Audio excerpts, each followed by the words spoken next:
Good morning, my dear student, and welcome in accountancy class of 7th October 2020. And in chapter number 3, we didn't have learn, or you can say make a discussion on GST. So in today's class, we will discuss on GST. GST, as you know, this is based on one concept, and that concept is one nation, one tax. Means goods and services across the country, from Jammu and Kashmir to Kerala, and from Mumbai to Arunachal Pradesh, all across India, the tax rate will be one. In this GST concept, no state government is allowed to levy का मतलब होता है कर लगाना, to levy a special kind of special tax, you can say special tax other than GST. मतलब राज्य सरकार को ये अधिकार कतई नहीं दिया गया है कि आप जो है अपने मन से टैक्स लगाना है आपको। यानी भारत के सभी राज्यों ने मिलकर इसको प्रस्ताव पारित करके भेजा, और जब भारत की संसद ने इसको पूरी तरह से GST को विधेयक को पास कर दिया, दोनों संसद ने, राष्ट्रपति के सिग्नेचर के बाद ये एक कानून बन गया, और अब इसे पूरे स्टेट में इसको लागू करना अनिवार्य हो गया। और फिर से सभी राज्य की विधानसभाओं ने अपने अपने जो कानून है उसमें बदलाव करके GST को अपनाया। तो इस तरह से पूरे भारतवर्ष में एक ही मूल्य पर सामान मिले सबको, इसकी अवधारणा पर यह टैक्स बेस्ड है। अब देखिए, अब इसका ज़्यादा इंट्रोडक्शन तो NCERT बुक में नहीं दिया है, लेकिन बिना इसका इंट्रोडक्शन के इसको डायरेक्ट हम नहीं पढ़ा सकते हैं। जैसा कि आपको NCERT किताब में आपको दिया हुआ कि डायरेक्टली दे दिया है, और जब तक आपको समझाया नहीं जाए कि ये इनपुट GST है क्या है, आउटपुट GST क्या है, तब तक आपको ये समझ में नहीं आएगा कि ये कहाँ से आ रहा है। तो मुझे थोड़ा सा इंट्रोडक्शन देना पड़ेगा, यानी सवाल में आने से पहले देना पड़ेगा कि ये GST क्या है। तो इसको आप ऐसे समझ सकते हैं कि GST जो है वन नेशन वन टैक्स है, और इसमें 3 तरह का GST आप मान लीजिए। GST को आप 3 तरह से मान लीजिए। पहला बोलते हैं CGST, दूसरा होता है SGST, और तीसरा होता है IGST। CGST मतलब होता है central goods and services tax, और SGST का मतलब होता है state goods and services tax, और IGST का मतलब होता है integrated goods and services tax. Integrated में ये दोनों आता है। अब देखिए, मान लीजिए कि आपके पास GST का रेट किसी भी वस्तु पे 12% है, मान लीजिए, तो SGST और CGST ये अपना, इसमें दोनों हिस्सा अपना कर लेगा। इसका 6% हो जाएगा, इसका 6% हो जाएगा। यानी कि स्टेट गवर्नमेंट का 6% इस पर हिस्सा होगा, और सेंट्रल गवर्नमेंट का, ये C पकड़ लीजिए, और सेंट्रल गवर्नमेंट का जो है 6% सेंट्रल गवर्नमेंट का भी होगा। CGST भी 6% और SGST भी 6%, ये अगर 12% है तो। अब आइए आप एक चीज़ और, कि मान लीजिए कि अब देखिए ये चीज़ का थोड़ा सा आप समझ लीजिए कि SGST, CGST और IGST कहाँ लेवाई मतलब कर लगता कहाँ आरोपित होता है। तो अगर मान लो कि हम लोग स्टेट ऑफ बिहार में रहते हैं, अगर बिहार में किसी चीज़ को बेचा जा रहा है, बिहार के लोगों को ही बेचा जा रहा है, यानी इसको ख़रीदा गया बिहार से और बेचा भी जा रहा है बिहार में, यानी इसका जो है आप देख सकते हैं कि बिहार में ही हो रहा है मेन, या आप कह सकते हैं कि बिहार में बना और बिहार में बिक रहा है, तो वहाँ पे लगता है SGST और CGST दोनों लगता है। यानी 6% दोनों लग जाएगा, ये 6% लग जाएगा, ये 6% लग जाएगा। और अगर इसको बोलते हैं intra state, INTRA, intra state, यानी स्टेट के अंदर, विद इन स्टेट, यानी कि कोई अगर यूपी का है तो यूपी में ही उसका उद्गम हुआ, उस सामान का बना और यूपी में ही बिक रहा है, तो इंट्रा स्टेट GST लगेगा। और इंट्रा स्टेट GST जो लगेगा उसमें 6%, यानी कि मान लो 18% है GST का रेट, तो 9% सेंट्रल का हिस्सा होगा और स्टेट का हिस्सा भी 9% होगा। तो और मान लीजिए किसी पर 28% है तो 14% स्टेट का हिस्सा होगा और 14% सेंट्रल का हिस्सा होगा। तो इस तरह से वो दोनों जो है वहीं बट जाता है, मतलब सेंट्रल का इस वहीं पर आपको जो कर लगा वहीं पे बट गया आधा आधा। अब आइए IGST कहाँ लगता है। तो IGST जो बच गया वो ऐसे वस्तुओं और सेवाओं पर लगता है कि जो कि इंटर स्टेट हो, यानी कि मान लो केरला में मसाला बन रहा है और वो मसाला जो है मसाला का तो हम नहीं ले सकते हैं क्योंकि खान पान की चीज़ें हैं, खान पान का बहुत सारी चीज़ों पे GST नहीं भी लगता है। तो इसका हमें पूरा देखना पड़ेगा कि किस चीज़ पे लगता है किस चीज़ पे नहीं लगता है। ये भी एक मैटर ऑफ पॉइंट है जो कि आपको समझ में आना चाहिए। तो जनरली जैसे कि हम लोग का जो क्वेश्चन देता है क्लास 11 में, ये सारा चीज़ें नहीं पढ़ना है कि आपको किस चीज़ पे लग रहा है नहीं लग रहा है। सिंपली यहाँ पे आपको GST का अकाउंटिंग पढ़ना है कि GST अगर हो तो उसको हम लोग कैसे इसको हम लोग ट्रीट करेंगे, GST के अकाउंट्स को कैसे हम लोग बनाएंगे। तो मान लीजिए कि केरला में कोई वस्तु बना और उस पर 24% GST लगता है, 24%, और उसको जो है हम लोग दिल्ली में बेचना चाह रहे हैं, दिल्ली में, तो इसको बोलेंगे इंटर स्टेट ट्रांजैक्शन, यानी केरला का सामान दिल्ली आ रहा है। अब केरला का सामान दिल्ली आ रहा है तो जाहिर सा बात है कि इस पे जो टैक्स लगेगा वो इंटर स्टेट की तरह नहीं लगेगा, यानी स्टेट और CGST और SGST जो जैसा लगता है वो नहीं लगेगा। वो सीधा सीधा आप गवर्नमेंट के खाते में चला जाएगा 24% के हिसाब से। अब उसको ही बोलते हैं इंटीग्रेटेड है ना। और फिर दूसरा ये हो गया कि जहाँ यूनियन टेरिटरीज़ है, यानी पे जहाँ पे स्टेट गवर्नमेंट नाम की चीज़ नहीं है, वहाँ सेंट्रल गवर्नमेंट के रूल से ही चलता है वो, यानी direct under control of central government चलता है। तो जैसे कि लक्षद्वीप है, आपको लक्षद्वीप जो है समंदर में है, अरब सागर में, और वहाँ पर जो है कभी चुनाव नहीं होता है। अंडमान एंड निकोबार आइलैंड में देखिए वहाँ पे भी आपको चुनाव नहीं होता है। पौंडीचेरी वहाँ भी चुनाव नहीं होता है।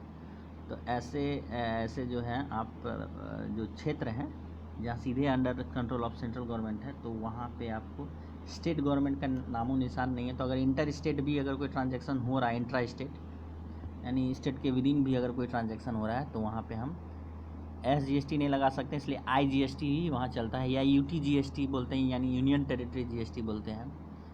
और उस पर भी उस राज्य का अलग से जो हिस्सा होता है वो ऑटोमेटिक मिल जाता है। तो केंद्र सरकार में, जैसा मैंने आपको बताया कि इंटर स्टेट में, यानी कि जो केरला का सामान जो दिल्ली में बिक रहा है, तो इसमें IGST लगेगा और IGST 24% लगेगा, यानी 12-12 में ये विभक्त यानी बटेगा नहीं, 24% डायरेक्ट लग जाएगा और सीधे सेंट्रल गवर्नमेंट का खाता में चला जाएगा। और वहाँ से फिर दिल्ली का जो हिस्सा है दिल्ली को मिल जाएगा और केरला का जो हिस्सा है वो केरला को मिल जाएगा। तो इस तरह से GST की अवधारणा है और GST लगाया जाता है।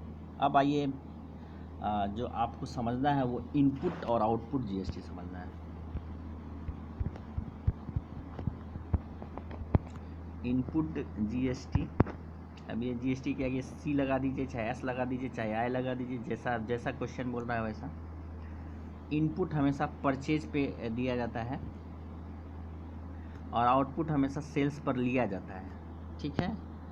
इनपुट हमेशा परचेज पे दिया जाता है, यानी जब आप सामान खरीदते हैं और उसमें आप टैक्स देते हैं तो वहाँ पे उसका अलग से, देखिए GST का लेखा अलग से होता है। इससे पहले जो होता था वो सेंट्रल सेल्स टैक्स, वैट, इस सब का भी लेखा अलग से होता था, लेकिन अधिकतर जो है उसको गुड्स में जो है हम लोग यानी उसका कॉस्ट प्राइस में उसको जोड़ देते थे, यानी टैक्स के ऊपर भी टैक्स लग जाता था। लेकिन यहाँ पे GST में हम क्लियर कट है कि टैक्स के ऊपर टैक्स नहीं लगेगा, जो वस्तु की कीमत है उसी के ऊपर टैक्स लगेगा। और वहाँ पे इनपुट और आउटपुट नहीं होता था, यानी कि वैट और CST के समय, यानी इससे पहले, यानी GST के पहले जो है वो इनपुट और आउटपुट नहीं होता था, यानी कि लोग जो खरीदते थे उस पर भी टैक्स ही लिखते थे, जो बेचते थे उस पर भी टैक्स लिखते थे, और जो खरीदते थे उस पर जो टैक्स चुकाते थे वो कॉस्ट का हिस्सा बन जाता था, और उस कॉस्ट का हिस्सा को वो फिर से पब्लिक से वसूलते थे, यानी जिसको बेचते थे उससे वसूलते थे, और इसी तरह चेन बनता था। और फिर जो उसको ख़रीदा तो उसने जो टैक्स दिया वो उसके कॉस्ट का हिस्सा बन गया, तो वो फिर उस कॉस्ट पर टैक्स लेगा। तो इस तरह से हर जगह हर स्टेज में जो है टैक्स का कीमत जो है बढ़ते जाता था, वैल्यू ऐड जैसे होता था टैक्स भी ऐड जाता है। लेकिन GST में ऐसा नहीं है। GST में साफ साफ कर दिया कि आपको इनपुट जीएसटी, यानी पहले जो नहीं था वहाँ पे इंट्रोडक्शन किया इनपुट जीएसटी का, यानी परचेज आप कीजिएगा तो इनपुट जीएसटी आपको अलग से डेबिट करना पड़ेगा, और जब आप सेल्स कीजिएगा कोई सामान तो वहाँ पे आपको आउटपुट जीएसटी को अलग से क्रेडिट करना, अलग से क्रेडिट करेंगे। तो ये डेबिट होता है और ये क्रेडिट होता है। चलिए अब हम लोग आते हैं एक उदाहरण पर, जीएसटी का जो उदाहरण है उस पर, कि record necessary journal entries assuming CGST 5%, SGST 5% and all transactions occurred with in Delhi.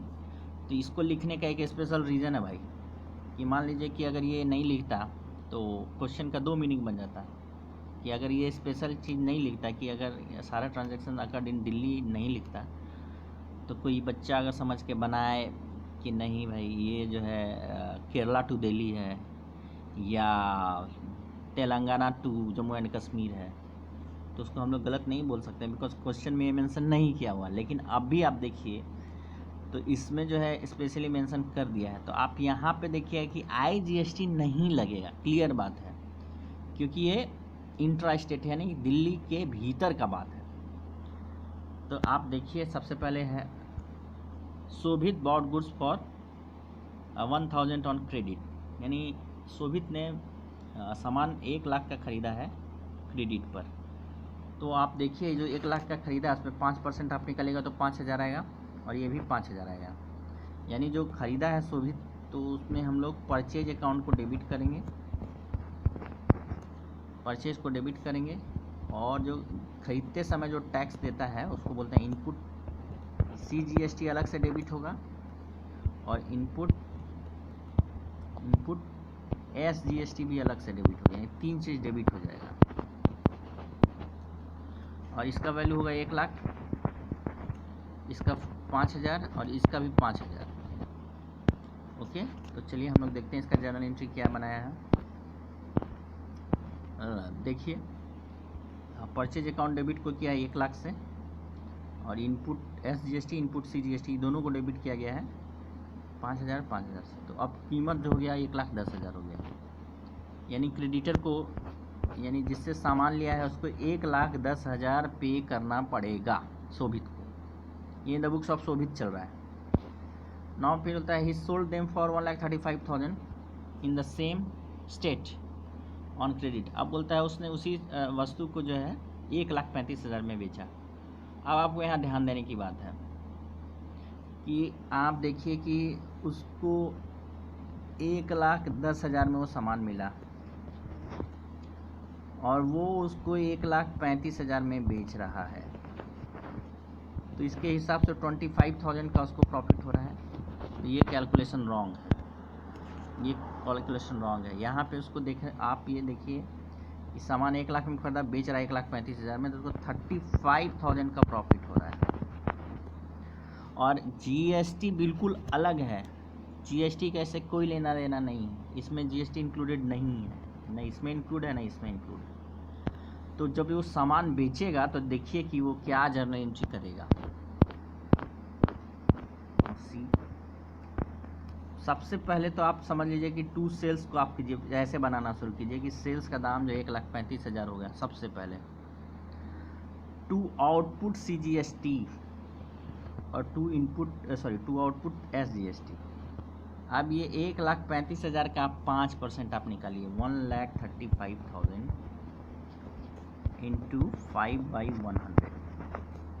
तो आप इसको निकाल के देखिए, 5 0 0, 5 5 25 और 13 5 65 प्लस 2 6750 आ जा रहा है। तो यही हुआ कि ये जो है 1,35,000, इसमें 6750 ऐड कर दीजिए, यानी कि इसका बिल बन गया 1,48,500, यानी कि वो जो है अपने कस्टमर से 1,48,500 लेगा। तब आप कह सकते हैं कि उसने 1,10,000 अपने क्रेडिटर, यानी वो भी उधार खरीदा था, उसको 1,10,000 देना है, और यहाँ इसका जो है 48,500 रुपया जो है ये अपने कस्टमर से लेगा। तो ये दोनों का डिफरेंस ही प्रॉफिट होगा। नो, बिल्कुल गलत। इस तरह से हम लोग नहीं कर सकते कि इस दोनों को घटा देंगे तो 38,500 प्रॉफिट आएगा, नहीं। ये गलत है। अब उसको आपको करना क्या है कि उसको अगर तुलना करना है तो सेल्स और परचेज में तुलना करना है। ये सेल्स है 1,35,000 का और परचेज आप देखिए ये है 1 लाख का। ये दोनों का तुलना करके इसको 35,000 का प्रॉफिट हो जाएगा, 35,000 का प्रॉफिट हो जाएगा। और रहा ये टैक्स का जो बात है, उसका जो फंडामेंटल कॉन्सेप्ट बोलता है कि आपने टैक्स लिया इतना, तो टैक्स कितना लिया है, तो 6,612 और 13,500 आपने लिया और दे रहे हैं आप 5 + 5 10। तो आप लेने वाले में से जो आपने दिया है पहले उसको रख लीजिए, घटा लीजिए, यानी 3,500 रुपये का जो इस अलग से आपको मिला है टैक्स, वो टैक्स का पैसा मिला है, ना कि आपका प्रॉफिट है। तो ये 3,500 ये गवर्नमेंट का खाता में जाना चाहिए, ना कि आप अपना प्रॉफिट के लिए इसको इस्तेमाल करेंगे। लेकिन पहले ऐसा नहीं था, पहले ये था कि ये प्रॉफिट जो है सेलर का हो जाता था, लेकिन अब ये बोलता है कि ये 3,500 आपको गवर्नमेंट का खाता में जमा कर देना है।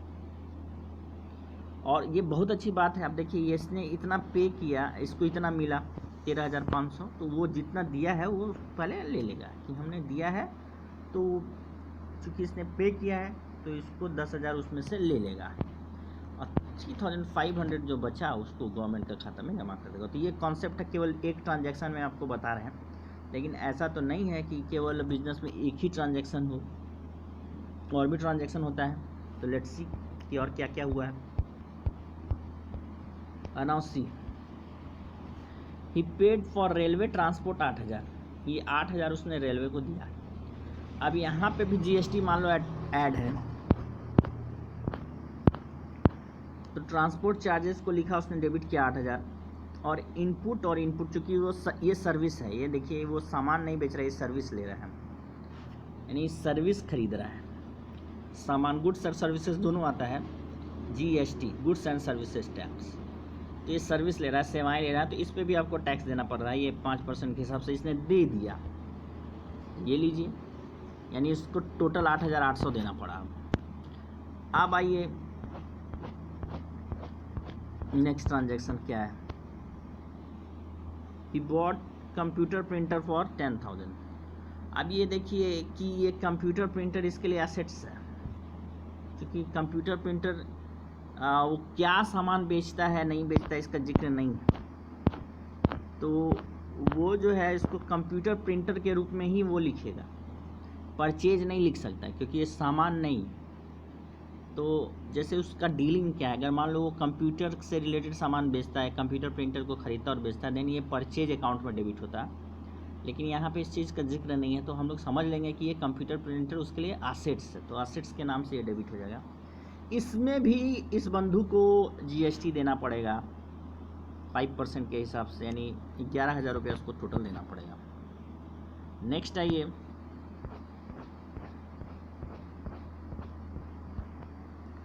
पेड पोस्टल चार्जेस ₹2,000, और उसको जो है 2,000 रुपया पोस्टल चार्ज देना पड़ेगा। Once again he is taking services, यानी वो सर्विसेज खरीद रहा है, गुड्स नहीं खरीद रहा है, तो वो पोस्टल चार्जेस दे रहा है 2,000, उस पर भी 5% के हिसाब से जीएसटी दे दिया, तो ये 2,200 रुपया हो गया टोटल दिया। अब देखिए सबसे बड़ा महत्वपूर्ण सवाल कि मान लीजिए इतना ही ट्रांजैक्शन हुआ है, ठीक है, तो गवर्नमेंट को कितना रुपया देगा, गवर्नमेंट को वो कितना रुपया देगा, क्वेश्चन होता है कि टैक्स का उसको कितना आया कितना गया, तो सारा हिसाब अब हमको करना पड़ेगा। कहने का मतलब कि आप ये चेक कीजिए कि आपने कितना टोटल दिया। तो देने का जो आप देख रहे हैं यहाँ पे आपने दिया, ये एक हुआ, ये वाला आपने लिया है, तो इसको अभी हम लोग लेने के समय नहीं काउंट करेंगे, ये आप सॉरी ये देने के समय नहीं काउंट करेंगे, इसको देने वाला पहले देखिए। फिर आप देखिए कि ये वाला दिया है, ये वाला भी दिया है, और फाइनली ये वाला भी दिया है। अब देने वाला को पूरा जोड़िए कितना हुआ। ये मान लो 5,000, एक एक करके हम लोग जोड़ लेंगे। ये 5,000 हो गया, यहाँ पे ये 400 हो गया, तो 5,400 हो गया, 5,400, फिर से आगे आपको ये 500 दिया है, तो आपको हो गया 5,400 और 500 करेंगे तो हम लोग को आएगा 5900 एंड फाइनली 100 और ऐड करेंगे तो 6000 हो जाएगा। यानी दिया है 6000 ईच, यानी CGST का दिया है उसने 6000, सिमिलरली SGST का भी दिया होगा 6000, और लिया कितना है आप बताइए। तो CGST का आप देख रहे हैं कि CGST का वो ले रहा है 6750 और SGST का भी वो सिमिलरली 6750 ही ले रहा है, ये 5 है। तो इसका मतलब उसके पास ज़्यादा है। आप देखिए तो यहाँ पे जब रिवर्स एंट्री होगा सेटिंग ऑफ का, तो ये इसका लेने वाला है, ये टोटल लेने वाला पैसा है। इसको आप ऐड कीजिएगा तो आएगा 13,500 और दिया इसमें से कितना है, तो 6 और 6 12,000 दिया है, घटा दीजिए तो 1500 का जो बैलेंस निकलेगा इसी को गवर्नमेंट के खाता में जमा करेगा। ठीक है, तो वही चीज़ लिखा हुआ है कि रिवर्स कर दिया है एंट्री को, यानी कि पहले आउटपुट को हम लोग क्या करेंगे, डेबिट कर दीजिए फुल वैल्यू से, फिर ये फुल वैल्यू से डेबिट हो गया, उसके बाद आप इसको इनपुट CSD का जो टोटल है उसको फुल वैल्यू से क्रेडिट कर दीजिए, अपने आप 1500 का बैलेंस आ जाएगा अपने आप, जो कि अभी मैंने बताया कि दिया है 13,500, सॉरी लिया है 13,500 एज ए GST और दिया है 12,000, तो आपको 1500 जो है ऑटोमेटिक बैलेंस आ रहा है। तो वही 1500 जो है ये इलेक्ट्रॉनिक कैश लेजर लिखा हुआ है, यानी सीधे सीधे गवर्नमेंट को चला गया। ठीक है, आप यहाँ इसके बदले जो है गवर्नमेंट अकाउंट भी कर सकते हैं। ठीक है, तो इस तरह से ये जो है पूरा आपको GST का हो गया। हम लोग एक ट्रांजैक्शन और देखते हैं GST का, नेक्स्ट वीडियो में हम लोग देखेंगे, वरना ये वीडियो बहुत लंबा हो जाएगा। चलिए, थैंक यू सो मच।